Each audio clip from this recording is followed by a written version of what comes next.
that felt like a January movie. What is up, everybody, and welcome to another review. And this is my review for a little movie called Night Swim about a demonic possessed pool. So, if you've been to the movies around the last few months of last year to see any of the horror films that came out back then, chances are that you saw the trailer to this movie about 1 billion times. Particularly the scene where they're playing Marco Polo and then the creepy face comes up and then the title, Night Swim. I'm real glad I don't have to see this goddamn trailer anymore. So it is with no surprise that whenever a horror film gets released in January, that people are going to generally know that it's going to be shit.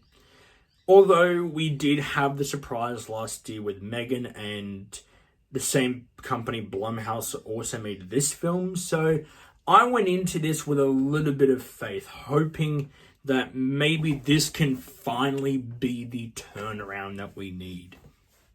But no, this is just the typical January horror film that is there to make a quick buck.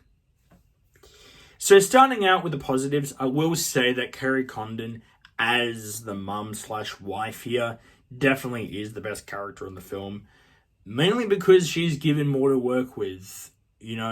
She's the one who has to figure out what's wrong with the swimming pool before it goes demonic on anyone in her family. And I will say the movie, at least at times, tries, I put that lightly, tries to be creepy. I mean, I don't know, maybe that's because anyone who sees this movie or is maybe also scared that your child's going to drown in a swimming pool. I mean, if I was a parent, I'd feel scared. Aside from that, this is a movie that I just did not care about at all.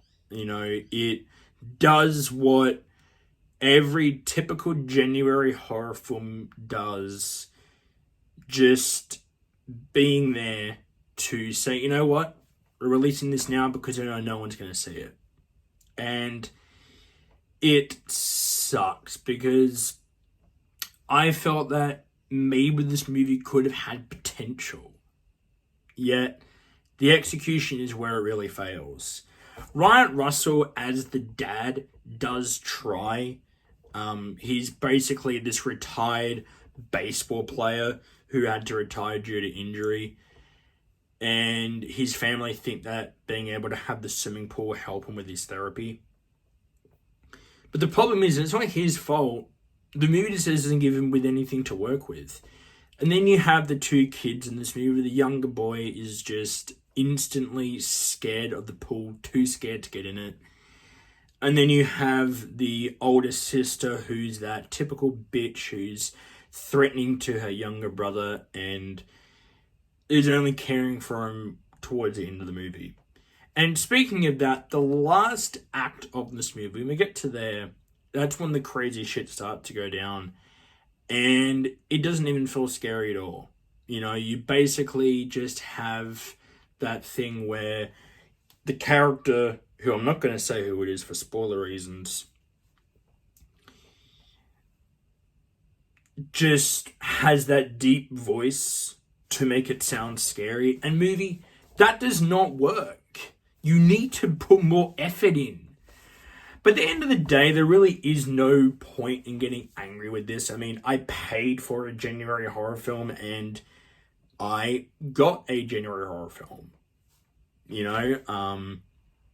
Of course, as you know, I had some time off, so I wasn't able to see this when it got released back, but I managed to watch it just a few nights ago. And yeah, I pretty much got what I expected to get. So this is definitely a movie that it was not on my radar at all, even though I went into it with a little bit of hope because of last year's Megan.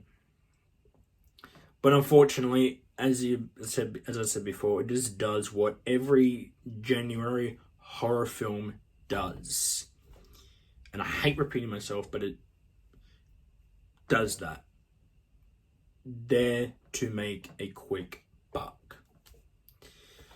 So overall, I'm going to give Night Swim a D. As I said, I paid for a January horror film and I got what I expected I was going to get. So, guys, there is no need for you to waste your time or your money with this. You probably already did when it got released back in January.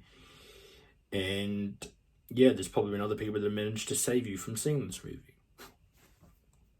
So, guys, movies may be good, movies may be bad, but I review them anyway.